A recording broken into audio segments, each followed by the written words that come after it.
ముందుగా మన గురుగారైన బ్రహ్మశ్రీ పత్రి గారికి ప్రణామాలు. ఆత్మబంధువులందరికీ ప్రణామాలు. మనం ఆత్మయనం అనే బుక్ ని రోజు కొంత తెలుపుకుంటున్నాం. మరి ఇక్కడ పీటర్ రిచల్ ఈ అనుభవాలను వివరిస్తున్నారు. మరి వారికి వారి గురువు రోజు అన్ని లోకాలు చూపించుకుంటూ మరి ఒక్కొక్క జ్ఞానాన్ని ఇస్తున్నారు అన్నమాట. సో మనం ఇప్పటిదాకా తెలుసుకుందే ఏంటంటే పీటర్ రిచల్ గారు వారి యొక్క గురువు చెప్పిన విషయాలన్నిటినీ రోజు బుక్ లో రాసుకుంటారు అన్నట్టు. రాత్రిపూట వెళ్ళడము, హాస్టల్ ట్రావెల్ చేయడము, చేసినంత ప్రొద్దున గుర్తు పెట్టుకొని ఈ పీటర్ రిచల్ బుక్ లో రాసుకోవడము, మళ్ళీ తర్వాత వాళ్ళ గురువు గారు 10కి 11కి వస్తారు, మార్నింగ్ వచ్చి ఏం చేశాడు అనేది ఒకసారి గమనించుకుంటాడు అనమాట. ఆ బుక్ అంతా చూడడం ఇది ప్రతిరోజు జరిగేది.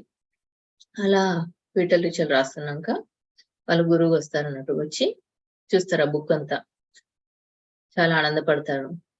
అతనితో ఏమంటాడంటే, నువ్వు చాలా నేర్చుకున్నావు, నీవు చనిపోయాక డైరెక్ట్ గా మంచి ఉన్నత తలాలకు వెళ్తావు, ఎందుకంటే నీకు ఈ జ్ఞానం ఇప్పుడే అందింది కదా, నీకు అన్ని తలాల గురించి అవగాహన భూమి మీద ఉన్నప్పుడే నేర్చుకుంటున్నావు కాబట్టి నీకు కష్టపడాల్సిన అవసరం రాకుండా ఈ జ్ఞానం అంటే నీ తపన ద్వారా అందించుకున్నావు కదా, సో ఉన్నత లోకాలకు వెళ్తావు నువ్వు భౌతిక శరీరాన్ని వదిలేశాక అని గురువు గారు చెప్తారనమాట. ఇలా చెప్పి మళ్ళీ కథలోకి ఎంటర్ అవుతారు అన్నట్టు. ఇంకా వాళ్ళు 3వ తలంలోకి మనం చూసుకున్నాం కదా, ఒక్కొక్క తలంలోకి ఎలా ఎంటర్ అవుతారు, వారి లవర్ని కూడా చూసుకోవడము, చిన్న భావావేశాలు ఉన్నా కానీ మళ్ళీ వాటి కోసం జన్మ ఉంటుంది అని తెలుసుకున్నాము. మళ్ళీ ఒక లోకంలోకి 3వ లోకంలో ఒక ప్లేస్ లో మరి పాస్ ద్వారా వెళ్తారు. వెళ్ళిన తర్వాత అక్కడ కింద జరిగే యుద్ధాలను ప్రకంపనం తగ్గించడానికి అక్కడ వాళ్ళు ఏం చేస్తున్నారో, వైబ్రేషన్స్ ఎలా పంపిస్తున్నారో చూస్తారు కదా, అక్కడ వరకు తెలుపుకున్నాం. అయితే ఈ 3వ లోకంలో ఎక్కువ కళాకారులు ఉంటారని చెప్పుకున్నాం కదా. మరి కళాకారులకి ఎందుకు మరి మిగతా రంగాల వాళ్ళు ఉండలేరా అంటే, కళాకారులు తొందరగా విషయ వాంఛలను, డబ్బులను పక్కకు పెట్టి తొందరగా కళలు కనెక్ట్ అయి ఉంటారు కాబట్టి తొందరగా రాగలిగారు అన్నట్టు 3వ లోకంలోకి, ఈ 3 నుంచి 4వ లోకంలోకి. అయితే 3 నుంచి మొత్తంగా ఈ దేవతా గణాలు కొద్దిగా ఉన్నతంగా స్టార్ట్ అవుతుంది కదా అలా. అయితే మరి మిగతా రంగాల వాళ్ళు ఎందుకు రాలేకపోతున్నారు అంటే, ఒక ఇంజనీరో, ఒక కుమ్మరి వాడో, ప్రతి వృత్తిలో ఉన్నవారు కూడా రావచ్చు. కానీ ఎప్పుడు అంటే వాళ్ళ వృత్తిని చాలా ఇష్టంగా చేసుకుంటూ, డబ్బుల కోసమో కానీ వస్తు వ్యామోహాలతో కాకుండా, లేకపోతే నా తక్కువదే అని చిన్నగా చూడకుండా చేసినప్పుడు ఆ వృత్తుల వారు కూడా డైరెక్ట్ గా 3వ లోకంలోకి కళాకారుల కిందనే కౌంట్ అవుతారట. కానీ అలాంటి వాళ్ళు ఎవ్వరు ఉండకపోవడము శోచనీయమని చెప్తారనమాట. అయితే ఏదో ఒక ఇష్టంతోటో లేకపోతే వస్తు వ్యామోహాలతోటో, డబ్బు వ్యామోహంతో చేస్తున్నారు తప్పితే దాన్ని ఒక పనిగా కళగా చూస్తూ నైపుణ్యం సాధిస్తలేరు. అలా కాకుండా వాళ్ళు ఆ వృత్తిని వృత్తిలాగా చూస్తూ చేశారనుకోండి, ఒక ఇంజనీరో, ఒక కుండలు చేసేవాడో, ఇలాంటి వాళ్ళు కూడా ఈ లోకంలోకి డైరెక్ట్ గా రావచ్చు అని చెప్పారన్నట్టు. సో అలా ఉంటే నేను ఎన్నో ఎగ్జాంపుల్స్ చూపించగలిగేవాడిని. అలా లేరు కాబట్టి కేవలం కళాకారులు మాత్రమే నీకు ఇక్కడ కనిపిస్తున్నారు. మేధావులు, కళాకారులు అండ్ దేవతలు చెప్పుకున్నాం కదా. ఈ దేవతలు అంటే ప్రకృతి దేవతలు డైరెక్ట్ చేపలు, పురుగులు, పక్షులు, వింత జీవులు, కొన్ని సముద్రపు జీవులు, వాటి పురోగమనం వేరేగా ఉంటుంది. డైరెక్ట్ గా ప్రకృతి దేవతలుగా 3వ తలంలోకి వస్తే మనిషి రూపం తీసుకోవని చెప్పుకున్నాం కదా, అవన్నమాట. అవి వీళ్ళు ఉంటారు అన్నట్టు. మరి ఈ లోకం అయిపోయాక నెక్స్ట్ లోకంలోకి వెళ్ళాలి కదా, 4వ లోకంలోకి. కళ్ళు మూసుకుంటారు. కళ్ళు మూసుకోగానే 4వ లోకంలోకి ఎంటర్ అవుతారు. ఎంటర్ అవుతారు. మరి అక్కడ దేవతా గణాల సంఖ్య పెరుగుతూ వస్తుంది. ఇక్కడ నుంచి దేవతా గణాల సంఖ్య పెరుగుతూ వస్తుంది అన్నట్టు. అలానే దేవతలు స్పెషల్, మనుషులు తక్కువ అనుకోవద్దు. వాటి పురోగమనం కూడా అవసరం. వారు కూడా తక్కువ నుంచి ఉన్నతంగా ఎదగడం ఉంటదన్నమాట. కాబట్టి వారు కూడా ఎదగడమే అక్కడ. దేవతా గణాలు అని ఉన్నప్పటికీ వాళ్ళు కూడా ఎదగడం కూడా ఉంటుంది. వాళ్ళు కూడా ఉన్నత తలాలకు వెళ్ళాల్సిన అవసరం ఉంటుంది అన్నట్టు. ఇక్కడ మనుషులు ఎలా వెళ్ళాలో, కాకపోతే చాట్ వేరేలాగా ఉంటుంది. చాట్ అంటే వీళ్ళ పురోగమన పద్ధతి, తీసుకునే పరిణామం ఒకలాగా ఉంటుంది, వాళ్ళది ఒకలాగా ఉంటుంది అన్నట్టు అంతే. అలా కాకపోతే ఇద్దరు ఎదగడానికి ఉన్నవారు. సో అక్కడ ఈ ప్రకృతి దేవతలు చాలా మంది ఉంటారన్నమాట. మరి వారెప్పుడు భూమి మీద మనుషులు ఉన్నతంగా ఎలా ఎదగాలి అనే ప్రణాళికల కోసం రచన చేస్తూ ఉంటారు. వీళ్ళని ఇంకా ఉన్నతంగా ఎన్లైటన్ చేయాలి, మంచి చేయాలి, అక్కడ ఏమేమి సరి చేయాలి అనే ఆలోచనలతో ఉంటారన్నట్టు. అంటే అలాంటి డిస్కషన్స్ తో ఉంటారన్నట్టు ఆలోచనలంటే. ఇది మెంటల్ బాడీ కదా! సో అక్కడ ఏంటంటే వాళ్ళు వాళ్ళందరూ ప్రకృతి దేవతలు సునామీలు, భూకంపాలు, చెట్లు, పూలు, సృష్టి అందాలు వీటికి సంబంధించిన అధిపతులు వీళ్ళు. ఈ సునామీలు ఏంటి అంటే ఎక్కడైతే భూమి మీద మనుషులందరూ చాలా భయంకరమైన ఆలోచనలతోటి, వినాశకరమైన ఆలోచనలతోటి ప్రాబ్లంలు క్రియేట్ చేసుకుంటూ ఉంటారో అక్కడంతా ఆలోచన అంతా డిస్టర్బ్డ్ గా ఉంటుందన్నట్టు. దాన్ని సరి చేయాల్సిన అవసరం ఉంటుంది. అందుకే ఈ ప్రకృతి దేవతలు అక్కడ సునామీలను, భూకంపాలను సృష్టిస్తారు. అప్పుడు ఏమైతుంది? అంతా నాశనం అయిపోతుంది. అంతా నాశనం అయిపోతుంది. మరి ఎందుకు అలా చేయాలి అంటే ఒక ఇల్లు కట్టుకున్నా, ఒక ప్లేస్ ఉన్నా ఏంటి అదొక్కటి ప్లేస్ ఆ వస్తువులకే పరిమితం అవ్వదు. మన ఆలోచనలు, మనము చేసిన వైబ్రేషన్స్ అవి ఎలాంటి స్థితిలో ఉన్నాయి అవన్నీ ఉంటాయి. మనం చెప్పుకున్నాం పంచతత్వాల్లో. మనం ఒకసారి ఏమని అంటే మనం భూతత్వం గురించి చెప్పుకున్నాం. మన మాటలు కానీ, మన వాటర్ లో కానీ ఎవ్రీథింగ్ మన ఆలోచనలన్నీ చేరుతాయని, గోడల్లో కూడా చేరుతాయని చెప్పుకున్నాం అప్పుడు. సో ఇప్పుడు కూడా అదే. మన ఏ ఆలోచనతో ఉంటామో, ఎలాంటి వినాశకరమైన ఆలోచనలు ఉంటే అవన్నీ చుట్టూ చేరుకుపోతాయి అన్నమాట. వైబ్రేషన్స్ గోడల్లో, భూమిలోకి, అంటే ఆ చుట్టూ అంతా డిస్టర్బ్డ్ గా తయారవుతుంది. మరి దాన్ని సరి చేయాల్సిన అవసరం ఉంటుంది. అందుకని ఈ ప్రకృతి దేవతలు ఇంకా తప్పదు అన్న పరిస్థితిలో అక్కడ సునామీలను, భూకంపాలను సృష్టించి ప్రకృతి వైపరీత్యాల ద్వారా సరిచేసే ప్రయత్నం చేస్తాయి. ఇవి పురోగమనం కోసమే. అయితే అలా చేసిన తర్వాత అందులో బతికిన వారికి మళ్ళీ వారు పునర్నిర్మించుకోవడానికి సహాయ సహకారాలు కూడా అందిస్తాయన్నమాట. అలా మళ్ళీ వాళ్ళు అంటే ఎదుగుతున్న కొద్దీ స్వార్థపూరిత లక్షణాలు తగ్గుతూ వస్తాయన్నమాట. అది చేయడం కోసమే ఇవన్నీ అత్యవసరమైన పరిస్థితిలో ఇంకా ప్రకృతి దేవతలే చేస్తారు ఇవి. మరి చేసినా కానీ మళ్ళీ వారు ఎదగడానికి కూడా సహాయం వారే అందిస్తారు. మళ్ళీ ఎలా కట్టుకోవాలి, ఎలా బతకాలి అన్న సహాయ సహకారాలు అందిస్తూ ఉంటారు భూమి మీద ఉన్న వారికి. అలాగే ఇక్కడ చనిపోయిన వారికి హాస్టల్ మాస్టర్స్ లాగా హెల్ప్ చేసి అక్కడ కూడా వాళ్ళకి పురోగమించడానికి సూచనలు ఇస్తూ ఉంటారు అన్నట్టు. సో ఇలా ప్రకృతి వైపరీత్యాలను సృష్టించి కూడా మానవులను ఎన్లైటన్ చేసే దిశగా తీసుకెళ్లడం అనేది ఒక ప్రాసెస్. అది తప్పని పరిస్థితిలో మనిషి యొక్క ఆలోచనలు బీభత్సంగా తయారై వినాశకర స్థితిలో ఉన్నాయి అన్నప్పుడు, ఇంకా ఇది తప్పితే ఇంకేది చేయలేదు అన్నప్పుడు తప్పకుండా అక్కడ సునామీలు, భూకంపాలు, వైపరీత్యాలను తీసుకొచ్చి దాన్ని సరిచేసే ప్రయత్నం చేస్తాయన్నమాట. ఇది మనిషి యొక్క పురోగమనంలో ఒక భాగం మాత్రమే. దేవతా గణాలు వీటికి అధిపతి. ఒకవైపు ఇది చేస్తాయి, మళ్ళీ సృష్టి అందాలను సృష్టించడం కూడా వాటి పని. మనము ధర్మదేవత అనే ప్రతిసారి కాన్సెప్ట్ లో కూడా ఉన్నారు. ఈ ప్రకృతి దేవతను పోలీసులు అని చెప్పారు. శంబాల నుంచి ఆర్డర్స్ వస్తే ఈ ప్రకృతి దేవతలన్నీ ఏం చేస్తాయి, నాశనం చేసేస్తాయి అని కూడా అన్నారు అందులో ప్రతిసారి కూడా. సో మరి సార్ చెప్పిన స్పీచ్ లో కూడా ఉంది. సో ఈ బుక్ లో కూడా వీరు అదే చెప్పారు. సో ఈ ప్రకృతి దేవతలే ఈ సునామీలను వీటిని చేయడము, మళ్ళీ అందాలను సృష్టించడం రెండు ఉంటాయి అన్నమాట. సో ఏ దిశగా వెళ్తున్నాం అనేది మన ఎదుగుదల ఆధారపడి ఉంటుంది. మరి అవి వేటిని రిసీవ్ చేసుకుంటున్నాం అనేది మరి ఏదైనా ఎన్లైటన్ తీసుకోవడానికే జరుగుతుంది అనమాట. సో ఇక్కడ ఇవి జరుగుతుంటాయి కదా. ఈ లోకం తర్వాత నెక్స్ట్ లోకంలోకి వెళ్ళడం 5, 6 అంటే 4లో ఇది ప్రకృతి దేవతల గురించి కొంత తెలుపుకున్నాం కదా. ఇంకా 5, 6 తలాలకు తీసుకెళ్తాడు అన్నట్టు విఠలుని. అది కూడా కళ్ళు మూసుకొని తీసుకెళ్ళిన తర్వాత అక్కడ ఇలా ఉంటారంటే ఇక్కడ బోధకులు ఉంటారన్నమాట.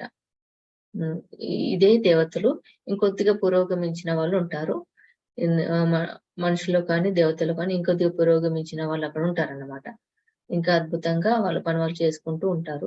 ఇక్కడ బోధించడాలు ఉండవు. అక్కడ మనం కింద 3వ తలంలో మ్యూజిక్ నేర్పిస్తారు, మేధావులు అనేవి ప్రాక్టీస్ చేయిస్తారు అని అనుకున్నాం కదా.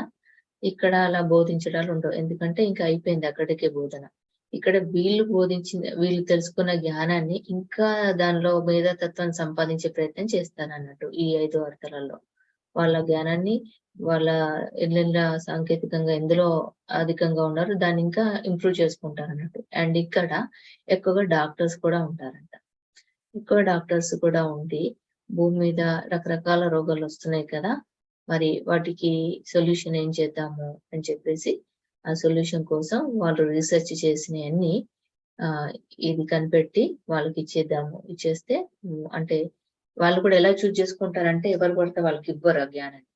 బాగా నిస్వార్థంగా ఈ ఫీల్డ్‌లో ఉంటూ చాలా తపనతోటి చేస్తూ ఈ డాక్టర్ ఫీల్డ్‌లో కానీ చేస్తూ మనుషులకి బాగా చేయాలనుకున్న వారిని చూజ్ చేసుకొని ఈ ఐడియాను వాళ్ళు నిద్రపోతున్న సమయంలో అందించడం జరుగుతుందన్నట్టు. ఇలాంటి చేస్తే వాళ్ళకి మంచి జరుగుతుంది. ఈ మెడిసిన్ కనుక్కోనని చెప్పడం జరుగుతుందన్నమాట. ఇది వీళ్ళ పని. అంటే ఈ అక్కడ అదిగా పురోగమించిన డాక్టర్స్ చేస్తారన్నట్టు ఈ పని. మరి మనం అక్కడ శరీరాలు ఉండవు కదా! మరి ఇదంతా ఏంటి అని అనుకోవచ్చు. అక్కడ శరీరాలు ఉండకపోయినా మానసిక రుగ్మతలతోటి ఉన్న వాళ్ళు ఎక్కువగా ఉంటారు కాబట్టి, ఈ మానసిక రుగ్మతలే కదా అసలు సమస్యలు. మరి వీటికి సంబంధించిన ఎక్స్‌పెరిమెంట్స్ వీటికి ఎలా తగ్గించాలి, ఎలా సరిచేయాలని ఎప్పుడు జరుగుతూనే ఉంటాయి. వీటి మీద పరిశోధనలు చేస్తుంటారు. ఇలా వాళ్ళు మరి ఎవరి ద్వారా పంపించాలనేది చూసుకొని నిద్రపోతున్న సమయంలో ఈ ఐడియాలను వాళ్ళ మెదడులోకి బ్రెయిన్ సెల్స్ రిసీవ్ చేసుకున్నట్టు మెదడు యొక్క కణాలు వీటిని గ్రహించే విధంగా వాళ్ళు ప్రకంపనాలు పంపిస్తారు నిద్రలో.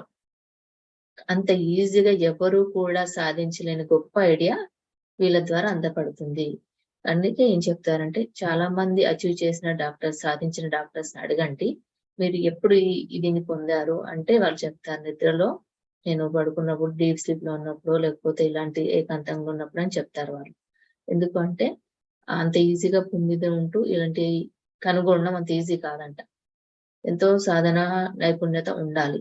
మరి అలాంటి సాధన, నైపుణ్యత ఉన్న వాళ్ళ ద్వారా వచ్చిన ఈ ఆలోచన ప్రకంపనాలు భూమి మీద ఎవరికివ్వాలో నిర్ణయం చేసుకొని వారికి మాత్రమే ఇస్తారనమాట. ఆ నిర్ణయం ద్వారా వాళ్ళు ఈ పేషెంట్స్, ఈ రోగులకి ఇది కనుక్కుందాము, దీన్ని వారికి ఉపయోగపడతది అని వీళ్ళు నిర్ణయించుకొని దాన్ని ముందుకు తీసుకెళ్తారంట పురోగమనానికి భూమి మీద. ఇలా డాక్టర్స్‌కి వాళ్ళు హెల్ప్ చేయడం జరుగుతుంది. ఒక డాక్టర్స్‌కే కాదు, ఇక్కడ వేదాంతులు, యోగులు, అలాగే మతాచార్యులు కూడా ఉంటారట. అలాగే వ్యవసాయం చేసే వారికి కూడా హెల్ప్ చేసేవారు ఉంటారు.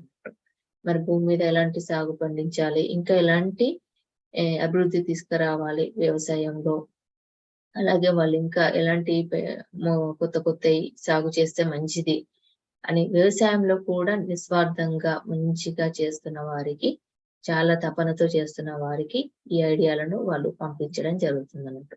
వాళ్ళకి పంపించేసి వారి ద్వారా మళ్ళీ పురోగమనం భూమి మీద ఉన్నతంగా తీసుకెళ్లడానికి దోహదపడతారు ఈ లోకవాసులు, 5, 6 లోకవాసులు.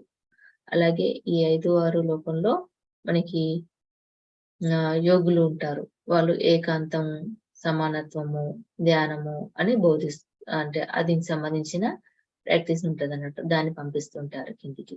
వేదాంతవేత్తలు కూడా ఉంటారు.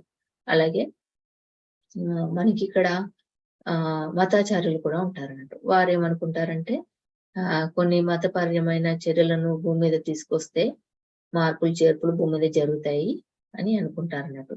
ఇప్పుడు మనం అనుకుంటాం ఇన్ని రకాల మతాలు ఎందుకొచ్చాయి అని. యాక్చువల్‌గా మనకి భూమి మీద ఏదైనా రాబడింది అంటే అది పురోగమనం కోసమే రాబడుతది.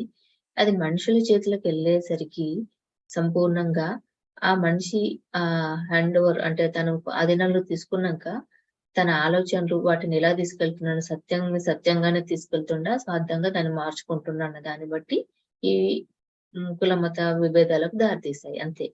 యాజ్ ఇట్ ఈజ్ గా వచ్చిన దాన్ని అంగీకరించి అదే విధంగా బోధనలు జరిగి ఉంటే ఈ కుల మత గొడవలు జరిగేవి కావన్నమాట. ఏదైనా తీసుకొచ్చారు అంటే మనకి ఏంటంటే మనకి కావాలని దాన్ని పురోగమనం చేయడం కోసమే వస్తాయి. ఏది ఊరికనే రాదు భూమి మీదకి. ఒక కట్టడం కానీ, ఒక మతం కానీ, ఏది సంబంధించిందైనా కానీ ఎలా వస్తాయంటే ఈ మార్పులు, ఈ జ్ఞానాన్ని తీసుకొద్దాము అని తీసుకొస్తారు. ఇంకా అది మన చేతిలోకి వచ్చింది గదా! ఇప్పుడు దాన్ని మనం ఎవరు అనరు. దాన్ని ఎలా మార్చుకోవాలో మార్చుకుంటాం. మన రామాయణ, మహాభారతాలు కూడా ఎన్నో మార్పులు, చేర్పులు జరిగాయి. దానికి సీతానే నిదర్శనం. సీతానంద్ ద్వారా అసలైన రామాయణం కొంత భాగం మాక్సిమం తెలిసింది మనకు. సీతాకోణంలో రామాయణం అది చదవమని ప్రతిసారి ఫ్రీగా బుక్స్ కూడా ఇచ్చారు. అంటే సీత ఏడ్చింది, బాధపడ్డది ఇదే విన్నాం మనం. ఏడిపోయి విన్నాం. రాముడిని సీతను వెలగొట్టాడు. ఇలాంటి కథలు మనం బాగా ఇష్టపడ్డాం కాబట్టి అవి విన్నాం. ఎప్పుడైతే నిజమైన జ్ఞానం కావాలని తపన దొరికిందో అప్పుడు సీతాయనం అనే బుక్ వచ్చింది. సో మన తపనం బట్టే సత్యం అందుతుందని కూడా అర్థమవుతుంది ఇక్కడ. అంటే మనమే భ్రమలో పడతాము, మనమే లోకాన్ని నిందిస్తాం అన్నమాట. ఇది ఇలా ఎందుకుంది, వీళ్ళు ఎక్కువ వీళ్ళు తక్కువ అంటారు. ఏది ఎక్కువ తక్కువ ఉండదు అన్న సత్యం మనకు ఒక సమయంలో తెలుసుకోవాల్సింది ఉంటది. అదే ఇది. ఇప్పుడు ఈ లోకాల గురించి అవగాహన ద్వారా మనకు కూడా అర్థమవుతుంది. సో అలా 5, 6 తలాల్లో ఉన్న లోకాల వారు ఇలా భూమి మీదకి తీసుకొస్తారు. డాక్టర్లకు హెల్ప్ చేయడానికి ఒక మేధావులు, అలాగే వ్యవసాయదారులకు హెల్ప్ చేయడానికి ఉంటారు. అలాగే ఇంకా మనకి వేదాంతవేత్తలు, యోగులు ఉంటారు. ఇంకా మనం 3వ లోకంలో కూడా చెప్పుకున్నాం కదా, అన్ని రకాల వృత్తులు సమానం అని తెలుసుకోవాలి. ఇప్పుడు మనకి జ్ఞానం ఎందుకు అర్థం కావాలంటే, సంగీత కళాకారులు అంటే అబ్బో వాళ్ళకు ఏకాగ్రత ఎక్కువ ఉంటుంది, ప్రశాంతంగా పైన ఉంటారని అనుకోవచ్చు మనం ఫస్ట్ జ్ఞానం ప్రకారం. మనం ఏ వృత్తి చేసినా అందులో మనము ఎలా ఇష్టంగా చేస్తే ఆ 3వ తలం డైరెక్ట్ వెళ్ళొచ్చు అని అక్కడ ఆ జ్ఞానం ఇస్తుంది. ఇప్పుడు మనం అర్థం చేసుకోవాల్సింది అది. మనం ఏ వృత్తులను ఒక బ్యాంకు చేసేవాళ్ళు బ్యాంకులో, బిజినెస్ చేసేవాళ్ళు బిజినెస్ లో, వస్తువులో డబ్బు వ్యామోహంతో కాకుండా దాన్ని యాజ్ ఇట్ ఈజ్ గా పురోగమనం కోసం చేస్తే యాజ్ ఇట్ ఈజ్ గా ఉన్నత తలాలకు వెళ్తామన్న జ్ఞానం అక్కడ ఉంది. కానీ ఒక్కరు అక్కడ కనబడలేరు అంటే అలా ఎవరు లేరు అని అర్థమవుతుంది. ఇప్పుడు ఈ జ్ఞానాన్ని మనం సద్వినియోగపరచుకోవచ్చు తెలిసింది కాబట్టి. మన వృత్తుల్లో అంటే ఓకే ఈ ఫీల్డ్ ఉన్న వాళ్ళు వెళ్ళిపోతారు ఉత్తమ లోపలికి, నేను ఈ ఫీల్డ్ అయిపోయి మళ్ళీ తర్వాత అని అలా ఆలోచించాల్సిన అవసరం లేదు. ఇప్పుడు చిన్న షాప్ పెట్టుకుంటే షాప్ అయినా, కుండలు చేసుకునే వాళ్ళు కుండలు చేసుకునేవారు, పెద్ద బిజినెస్ చేసుకునే వాళ్ళు ఆ బిజినెస్ లో నిస్వార్థంగా వేనికి వ్యామోహం లేకుండా చేస్తే డైరెక్ట్ గా వెళ్ళిపోతామని చెప్పడం జరుగుతుంది అక్కడ. సో కాబట్టి భూమిలో వృత్తులతోటి స్టేటస్లతో సంబంధం లేదని మనకు అర్థం కావాలి ఇక్కడ. ఒకటి అది ఉన్నతంగా వెళ్ళడానికి. ఇంకా 5, 6లో చెప్పాం కదా, ఆలోచనలు పంపించడము వాళ్ళను ఉన్నతీకరించడం జరుగుతుంది. ఇక వేదాంతవేత్తలు, యోగులు వీళ్ళందరూ ఎవరి బ్యాచ్ వాళ్ళు అక్కడ కూర్చొని డిస్కస్ చేస్తుంటున్నాడు. భూమి మీద ఎలా వీళ్ళని ఎన్నటికి తీసుకెళ్ళాలి, ఇంకా ఏమేం చేస్తే మార్పులు వస్తాయి, వీళ్ళు ఇంకా అభివృద్ధి చెందుతారు ఆలోచనలలో.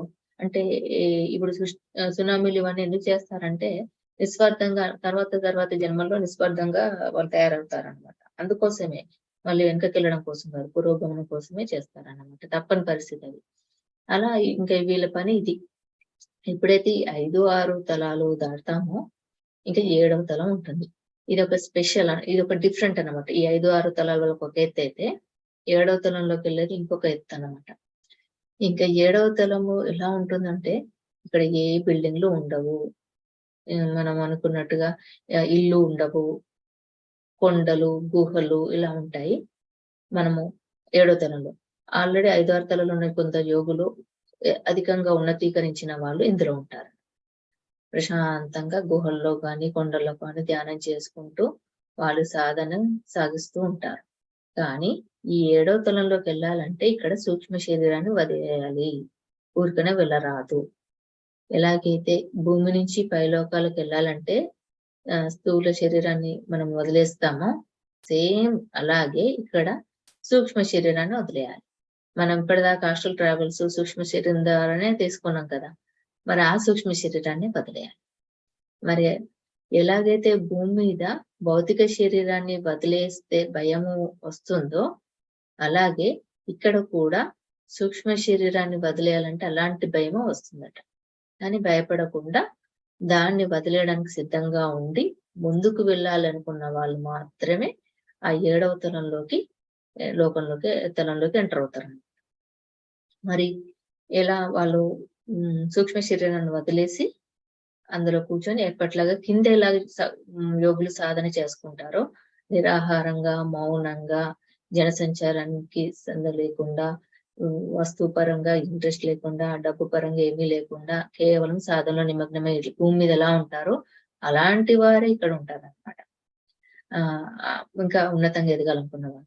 అలాగే మానవులు ఎవరైతే 6వ తలం దాకా వచ్చిన వారు 7వ తలంలోకి వెళ్ళాలంటే ఏం చేస్తారంటే వాళ్ళు ఫస్ట్ సందర్శిస్తారట. మనకి హిస్టారికల్ ప్లేస్ ఇప్పుడు పురాతన కట్టడాలకు పోతే దాని గురించి మనకు తెలియదు కానీ ఇంట్రెస్ట్ ఉంటది కదా. అదేంటో తెలుసుకోవాలంటే ఒక గైడ్ ఉంటారు కదా. గైడ్ మనకి ఈ చరిత్ర ఇది అది అని చెప్తూ ఉంటారు కదా. ఇక్కడ కూడా 7వ తలంలోకి ఫస్ట్ తీసుకురాగానే ఇక్కడ యోగులు ఉంటారు, ఇట్లా చేసుకుంటారు అని ఒక అవగాహన ఇస్తారనమాట. అది మనుషులు చూసి వెళ్తూ ఉంటారంట. ఆ తలంలోకి వచ్చి చూసి వెళ్తూ ఉంటారు. వాళ్ళు వచ్చారు కదా అని అక్కడ ఉన్న యోగులు లేసి రండి కూర్చోండి అని అనరు. వాళ్ళు ఎవరితో మాట్లాడరు. వాళ్ళ ప్రశాంతత దెబ్బతింటదని, వాళ్ళ సాధన దెబ్బతింటదని చెప్పేసి ప్రశాంతంగా వాళ్ళ మౌన సాధన, వాళ్ళ ధ్యాన సాధన, వాళ్ళ యోగ సాధన అలాగే ఉంటారన్నమాట. సో అందులో వాళ్ళు నిష్ణాతులైపోతుంటారు. ఇంకా అధికంగా ఎదిగిపోతుంటారు. ఎందుకంటే సూక్ష్మ శరీరం వదలంటే నెక్స్ట్ లెవెల్కి వెళ్ళిపోయినట్టే కదా.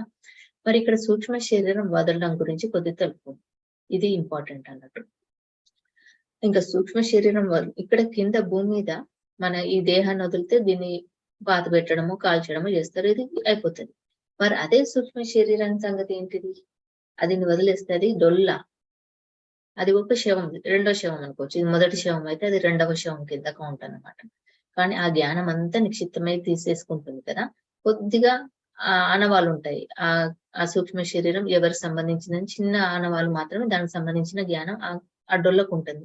ఒక కోటు విప్పేసిన కోటు అనుకోండి, మనకు సినిమాలో చూపిస్తారు కదా, మనిషి లేకుండా కోటు కదిలితే ఎలా ఉంటుందో అలా ఊహించుకోండి జనరల్ గా మనకి ఐడియా కోసం. అదే కోటు ఉందనుకుందాం ఆ సూక్ష్మ శరీరాన్ని. ఆ కోటులో కనీసం అది ఎవరి కోటు ఇప్పుడు మనం తెలుస్తుంది కదా, ఈ డ్రెస్ ఎవరు వేసుకుంటారో జనరల్ ఐడియా ఉంటుంది కదా. అలాంటి అవగాహన మాత్రమే ఉంటుంది ఆ కోటుకి. ఇప్పుడు అది ఎవరిది, వాళ్ళ ఫ్రెండ్ది, ఆయనకు సంబంధించిన కొంత జ్ఞానమే ఆ కోటుని చూస్తే తెలిసిపోతుంది. అంతే ఉంటుంది, అంతకుమించి ఎక్కువ దొరకదు అనమాట. ఆయన ఏ ఫ్యామిలీ నుంచి వచ్చాడు ఏంటి అనేది కొద్ది వివరణ ఉంటుంది. ప్రాథమిక అవగాహన మాత్రమే ఉంటుంది. కానీ డీప్ అవగాహన ఉండదు, లోతైన అవగాహన ఉండదు అన్నట్టు. ఉంటుంది. ఆ సూక్ష్మ శరీరాన్ని అక్కడ తిరుగుతూ ఉంటుందట 3-4 రోజులు. అలాగే అప్పుడు అక్కడ కూడా సరదాగా ఉండే మాస్టర్స్ ఉంటారట. అక్కడ కూడా సరదాగా ఏడిపించే మాస్టర్స్, అంటే ఇలా సరదాగా ఉండే మాస్టర్స్ ఉంటారట. దాన్ని వేసుకొని తిరుగుతారట. దాన్ని వేసుకొని తిరిగి వాళ్ళలాగా యాక్ట్ చేయడం అట్లా చేస్తారన్నమాట. అలా కూడా ఉంటుందట. అయితే ఇక్కడ మనకు జాగ్రత్తగా ఉండాల్సింది ఏంటంటే, భూమి మీద ఎవరైతే చనిపోయిన వారితో మాట్లాడాలనుకునే దివ్య దృష్టి వాసులకి ఇది హెచ్చరిక అనమాట.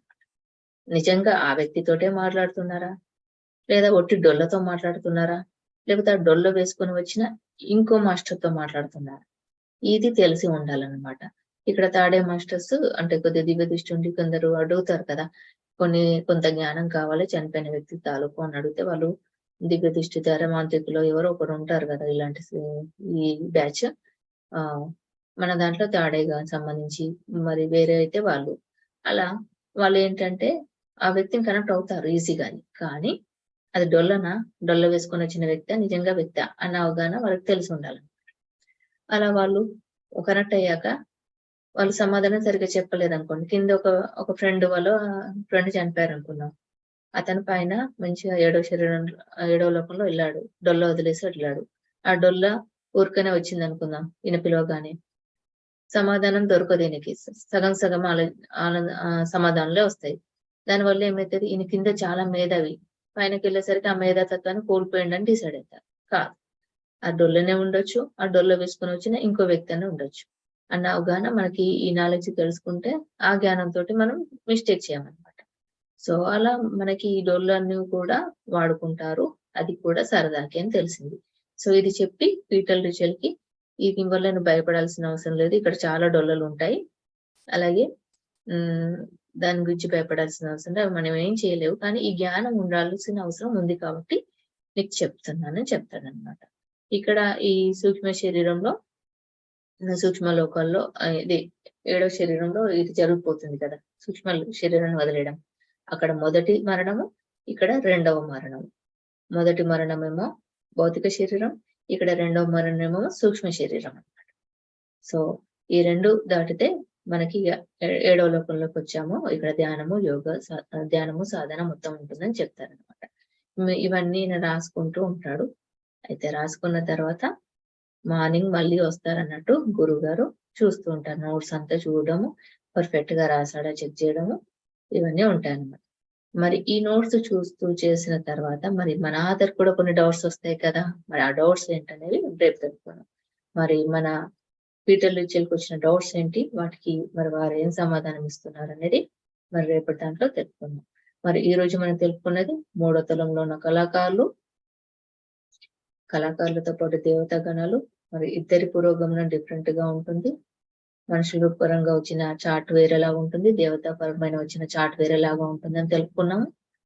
మరి కళాకారులు సంగీత విద్వాంసులు ఎందుకున్నారు, మిగతా వృత్తుల వారు ఎందుకు లేరు అంటే వాళ్ళు విషయ వ్యామోహాలకు లోబడి ఉండడం వల్ల రాలేకపోతున్నారని తెలిసింది. సరే, ఏది దాటినాక మరి 4వ తలంలో ఇంకా కొద్దిగా దేవతా గణాలు ఉంటారు, మానవ లోకంలో కూడా ఎదిగిన వాళ్ళు ఉంటారు. మరి ఇంకా కొద్దిగా దేవతా గణాల దేనికి అధిపతి అంటే సునామీలు, భూకంపాలు, అందాలు, సృష్టికి చెట్లు, పూలు వీటికి అధిపతులు. మరి వీరు వినాశకమైన ఆలోచనలు ఉన్న స్థలాల్లో విధ్వంసాలు సృష్టించి మరి వారికి కూడా సహాయం చేసి మళ్ళీ పురోగమనకు ఉపయోగపడతారు. చనిపోయిన వారికి కూడా హాస్టల్ గా హెల్ప్ చేస్తారని తెలుసు. మరి ఇది దాటినాక 5-6 తలాల్లో డాక్టర్స్, యోగులు, వేదాంతులు, వ్యవసాయాలకు సంబంధించిన ఇవి ప్రొవైడ్ చేయడం ఉంటుంది. ఇక్కడ వీరు ఏంటంటే వారికి సంబంధించిన ఆలోచనలు పంపించడము, వారు ఇంకా ఎన్లైటన్ అవ్వడానికి, భూమి మీద పురోగమించడానికి వీళ్ళే హెల్ప్ చేస్తారు. మరి ఇది దాటి వచ్చి 7వ తలంలోకి ఎంటర్ అవ్వాలంటే ఇక్కడ సూక్ష్మ శరీరాన్ని వదిలేయాలి. ఇక్కడ సూక్ష్మ శరీరాన్ని వదిలేసాక అక్కడే గుహలో సాధన చేసుకోవడము, నిరాహారంగా, మౌనంగా ఇలా ఉండడం ఉంటుందన్నమాట. ఇక్కడ ఇది ముఖ్యంగా 7వ లోకంలో ఏది అనుకుంటే అది అది జరుగుతుంది కాబట్టి దాన్ని వర్ణించలేరట. ఇప్పుడు అక్కడ వచ్చిన వ్యక్తికి బయాలజికల్ సైన్స్ ఇష్టం ఉందనుకోండి, అలాంటి గ్రూప్ కనెక్ట్ అయిపోతారు. ఇప్పుడు మనకు సనాతన ధర్మం ఇష్టం అనుకోండి, అలాంటి గ్రూప్ కనెక్ట్ అయిపోతారు. మనం దేనిని వర్ణించగలం? 7వ తలంలోకి వెళ్తాము, కానీ మీకు ఏది పట్ల ఆసక్తి ఉందో దానికి కనెక్ట్ అయిపోతారంట, ఆ గ్రూప్ తో ఉండిపోతారు. అట్లా ఆ సాధనలో ఉండిపోతారంట. ఇంకా మొత్తం మౌనము, నిరాహారము, ధ్యానము ఇలా ఉండిపోతారు. ఇదంతా 7వ తలంలో. మరి ఇదంతా వర్ణించుకున్న తర్వాత మన ఆతరికి వచ్చిన డౌట్స్ ఏంటి, మరి వారు ఏం చెప్పారనేది మరి రేపటి క్లాస్ తెలుపుకుందాం. Thank you all. Thank you so much.